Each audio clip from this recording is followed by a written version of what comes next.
Assalamualaikum warahmatullahi wabarakatuh. Kami dari TNEC Pagi akan mempresentasikan project based learning kami yang berjudul Robot Line Follower. Saya Naufal dengan NIM 4242401076 dan rekan saya Roberto Alexander Bakara, saya NIM 4242401070. Di sini kami akan menjelaskan robot line follower. Apa itu robot line follower? Robot line follower adalah robot yang dapat bergerak mengikuti garis yang telah ditentukan secara otomatis. Robot ini menggunakan sensor untuk mendeteksi garis dan kemudian bergerak mengikuti garis yang telah ditentukan. Dalam hal ini, robot line follower didesain dengan roda yang akan membantunya untuk melewati garis yang telah ditentukan, dan pada rangkaiannya terdapat beberapa komponen berupa resistor, kapasitor, fotodioda, sensor, IC, dan lain-lain. Selanjutnya akan ada penjelasan bahan yang akan dijelaskan oleh rekan saya. Oke, di sini ada bahan. Yang pertama itu untuk driver motor.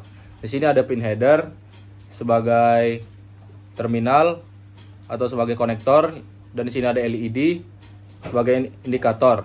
Di sini ada LM117 yang berfungsi untuk menurunkan dan menstabilkan tegangan input yang diperlukan oleh rangkaian dan digunakan untuk menyuplai tegangan yang stabil untuk motor.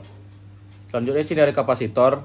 Kapasitor berfungsi untuk menghilangkan noise atau risk pada tegangan input dari sumber daya, menjaga tegangan tetap stabil pada IC. Selanjutnya ada dioda. Dioda fungsinya mengantarkan arus listrik ke satu arah, garis putih katoda atau negatif. Selanjutnya ada LM298N. LM298N berfungsi untuk mengontrol arah dan kecepatan motor menggunakan microcontroller. Selanjutnya ada resistor. Resistor berfungsi membatasi arus pada komponen tertentu seperti LED atau transistor.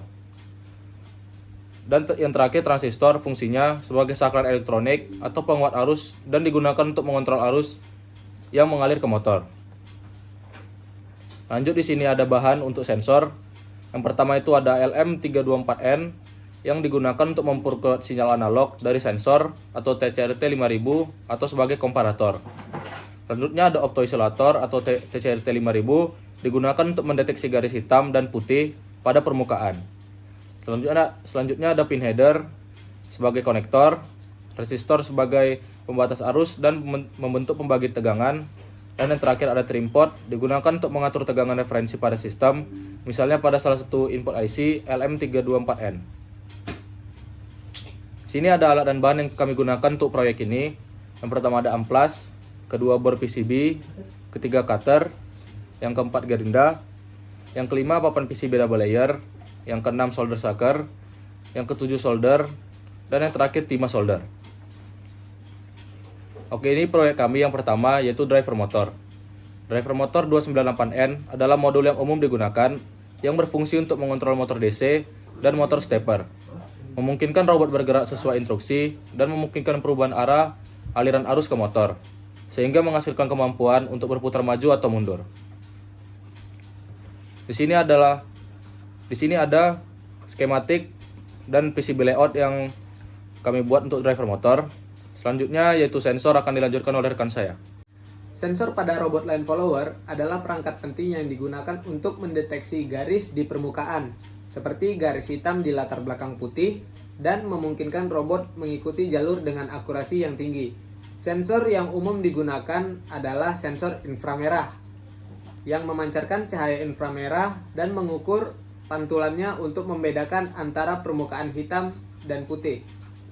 Sensor fotoresistor atau LDR, yang mengukur intensitas cahaya.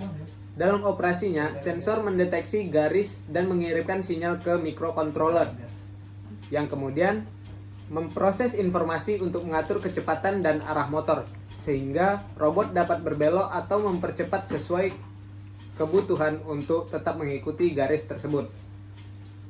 Nah, di sini berikut adalah skematik dan PCB layout yang telah kami buat untuk sensor. Selanjutnya di sini ada proses pengerjaan. Yang pertama itu kami akan mendesain driver motor dan desain sensor pada aplikasi Altium. Selanjutnya kami akan print dan menempelkan hasil desain kami ke PCB menggunakan baby oil. Setelah itu memvakumnya dan menggunakan sinar UV untuk membentuk line dari desain yang kami kerjakan. Selanjutnya ada etching, drilling, tes jalur menggunakan multimeter, dan yang terakhir adalah soldering. Untuk PCB timeline pada project kali ini, kami mencari referensi yang terkait driver motor dan sensor itu 4 minggu. Desain dan skematik layout PCB itu kami 6 minggu. Menyusun PowerPoint yang berisi penjelasan driver motor dan sensor itu 4 minggu. Mempresentasi PowerPoint dengan Manpro itu 6 minggu. Menyiapkan BHP itu 2 minggu. Mengerjakan proyek yang terkait PBL itu 3 minggu. Menyusun laporan dan PowerPoint 3 minggu. Membuat video hasil demo 1 minggu. Dan tahap akhir PBL yang berupa demo dan presentasi itu hanya seminggu. Di sini adalah demo dari driver motor kelompok kami. Di sini LED-nya menyala yang menandakan arus dari baterai itu masuk. Namun untuk motornya belum bisa menyala dikarenakan masih ada kesalahan solder dan juga pada komponen-komponennya. Tapi sudah dites di multimeter, ada arus namun sangat sedikit. Demo untuk sensor, sini sudah saya sambungkan ke baterai. Lalu sini akan ngeceknya menggunakan HP. Terus untuk ini nih.